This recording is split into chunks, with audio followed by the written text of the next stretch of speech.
اللهم صل على سيدنا ومولانا محمد أفضل صلواتك بعدد معلوماتك وبارك وسلم وصل عليه. بسم اللہ الرحمن الرحیم. عزیز طلباء کرام، امید ہے انشاءاللہ العزیز آپ سب خیر و عافیت کے ساتھ ہوں گے. جامع السنن الترمذی جلد ثانی کے ابواب العلم عن رسول اللہ صلی اللہ علیہ وسلم کے ایک اور باب ما جاء فی من دعا الی ہدی فاتبع او الی ضلالۃ کے ساتھ اللہ جل شانہ کے فضل و کرم سے ایک مرتبہ پھر آپ حضرات کی خدمت میں حاضر ہونے کا موقع ملا. بحمد اللہ تعالی. عزیز طلباء کرام، آج ہمارا سبق نمبر 268 ہے، تو بڑھتے ہیں اپنے سبق کی طرف.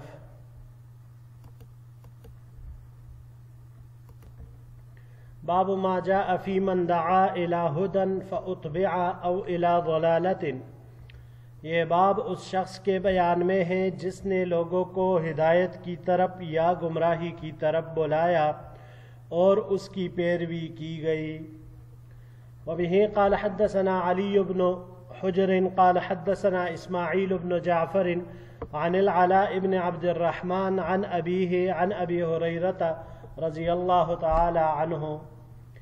ہمیں روایت کی علی بن حجر نے، انہوں نے روایت کی اسماعیل بن جعفر سے، اسماعیل بن جعفر نے روایت کی علاء بن عبد الرحمن سے، علاء نے روایت کی اپنے والد یعنی عبد الرحمن سے، اور عبد الرحمن نے روایت کی حضرت ابو ہریرہ رضی اللہ تعالی عنہ سے. قال قال رسول اللہ صلی اللہ علیہ وسلم. ابو ہریرہ رضی اللہ تعالی عنہ فرماتے ہیں کہ حضور نبی کریم صلی اللہ علیہ وسلم نے ارشاد فرمایا: من دعا الی ہدی کان لہ من الاجر مثل اجور من یتبعہ لا ینقص ذلک من اجورہم شیئا. جس شخص نے لوگوں کو ہدایت کی طرف بلایا اس کے لیے اتنا ہی اجر ہوگا جتنا اس کی تابعداری کرنے والوں کو ہوگا. لا ينقص ذلك من اجورہم شیئا، یعنی ہدایت کی طرف بلانے والوں کا اجر ان کے اجر میں کچھ بھی کمی نہیں کرتی. ومن دعا الى ضلالۃ کان علیہ من الاسم مثل آثام من یتبعہ لا ينقص ذلك من آثامہم شیئا. اور جو شخص گمراہی کی طرف بلائے گا تو اس پر بھی اتنا ہی گناہ ہوگا جتنا اس کی پیروی کرنے والوں پر ہوتا ہے. اور یہ چیز یعنی برائی کی طرف دعوت دینے والے کا گناہ، تو ان کے گناہ میں کچھ بھی کمی نہیں کرتی. ان کے گناہ اپنی جگہ پر اور اس کا حصہ اپنی جگہ پر. ھذا حدیث حسن صحیح. یہ حدیث حسن صحیح ہے. بڑھتے ہیں اگلے سلائیڈ کی طرف. وبه قال حدثنا احمد بن منيع قال حدثنا يزيد بن هارون قال حدثنا المسعودي عن عبد الملك بن عمير عن ابن جرير بن عبد الله عن أبيه قال. ہمیں روایت کی احمد بن منیع نے، انہوں نے روایت کی یزید بن ہارون سے. یزید بن ہارون نے کہا کہ ہمیں روایت کی مسعودی نے روایت کی عبد الملک ابن عمیر سے. عبد الملک ابن عمیر نے روایت کیا ابن جریر ابن عبداللہ سے.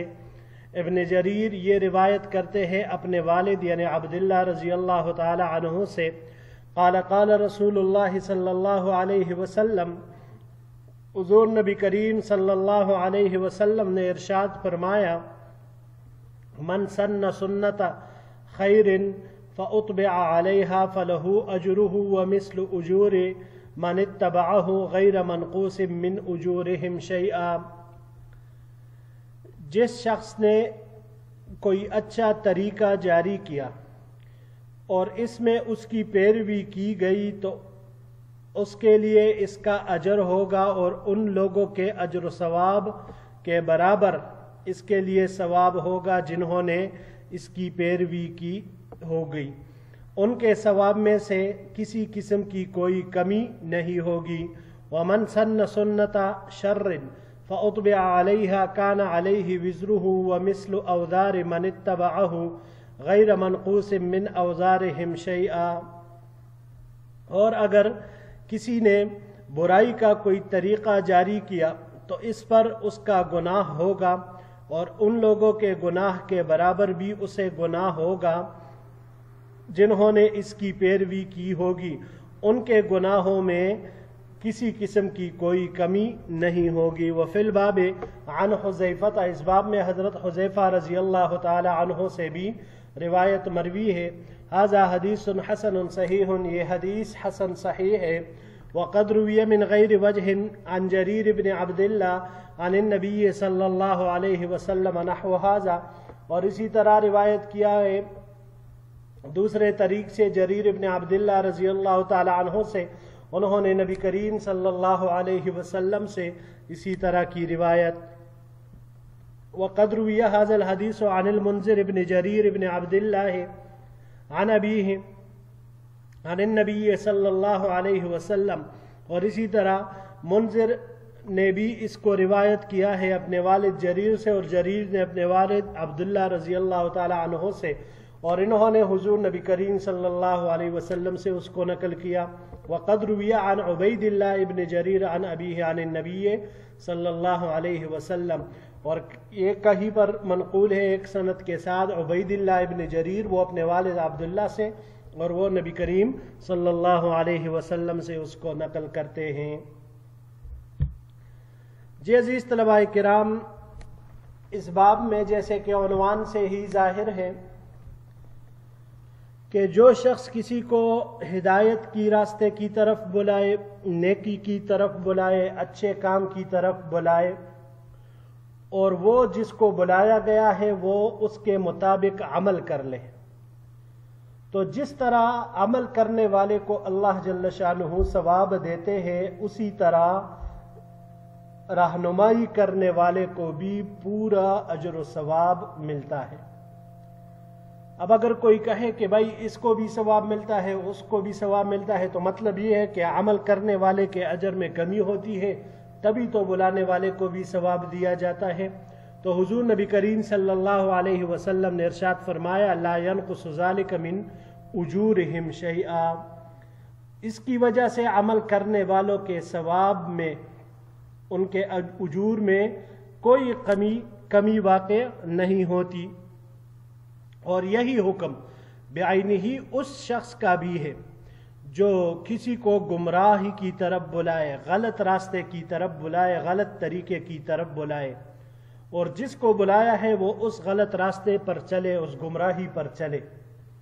تو لہٰذا جیسے گمراہی پر چلنے والے کو گناہ ملے گا، تو اسی طرح گمراہی کی طرف دعوت دینے والے کو بھی گناہ ہوتا ہے، اور اس کی وجہ سے گمراہی پر چلنے والے کے گناہ میں کوئی کمی نہیں ہوتی، اس کو بھی اس کا بھرپور انداز میں صلہ ملے گا، اس کو سزا دی جائے گی، اور اس بلانے والے کی سزا اپنی جگہ پر پوری طرح ہوگی۔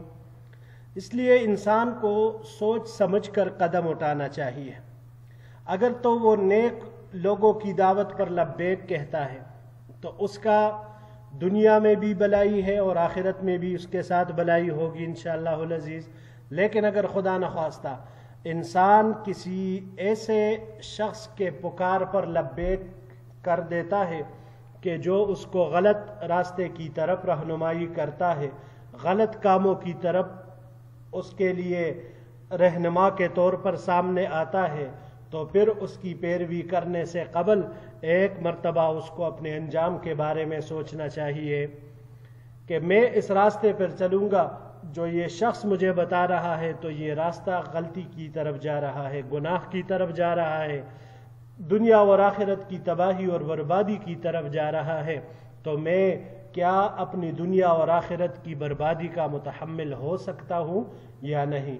دوسری بات اس میں یہ ہے کہ اگر میں اس کے کہے مطابق چلوں گا تو میں اپنے رب کی نافرمانی میں جاؤں گا، اور کیا اپنے رب کی نافرمانی میں جا کر میں دنیا اور آخرت میں کوئی بھلائی پا سکوں گا؟ ہرگز نہیں۔ تو جو بھی انسان کہیں پر بھی کوئی قدم اٹھاتے وقت یہ بات سوچے تو کبھی بھی زندگی میں وہ اللہ کے حکم کے خلاف، پیغمبر پاک علیہ الصلاۃ والسلام کے طریقے کے خلاف کوئی بھی قدم زندگی بھر نہیں اٹھا سکے گا۔ باب کے آخر میں امام ترمذی رحمہ اللہ نے جو ذکر فرمایا سند کے حوالے سے کہ یہ روایت منذر سے بھی منقول ہے اور عبید اللہ سے بھی منقول ہے۔ حضرت جریر رضی اللہ تعالی عنہ کے یہ دونوں صاحبزادے ہیں، منذر اور عبید اللہ۔ یہ باب والی روایت یہ منذر کی روایت ہے، جبکہ ایک روایت عبید اللہ کی بھی ہے جو آخر میں امام ترمذی رحمہ اللہ نے اس کی طرف اشارہ بھی کیا ہے۔ وقد روی عن عبید اللہ ابن جریر عن ابیہ عن النبی صلی اللہ علیہ وسلم، تو گویا کہ حضرت جریر رضی اللہ تعالی عنہ کے دو بیٹے ہیں، ایک منذر اور دوسرے کا نام عبید اللہ۔ تو یہاں پر جو روایت مذکور ہے یہ منذر نے نقل کی ہے، جبکہ دوسری روایت اس کے نقل کرنے والے ان کے دوسرے بیٹے عبید اللہ ہے۔ جی عزیز طلباء کرام، اگلا باب چونکہ کافی لمبا ہے، اس میں روایات زیادہ ہے، اور یہاں پر اگر اس کو ذکر کریں گے تو وقت بہت سارا اس میں صرف ہوگا، لہٰذا اس کے لیے ہم نے مستقل طور پر اگلے درس کا انتخاب کیا ہے۔ تو یہی تک ہمارا آج کا سبق تھا۔ انشاءاللہ العزیز زندگی رہی تو اگلے درس میں ایک نئے باب کے ساتھ پھر آپ کی خدمت میں حاضر ہوں گے۔ السلام علیکم ورحمۃ اللہ وبرکاتہ۔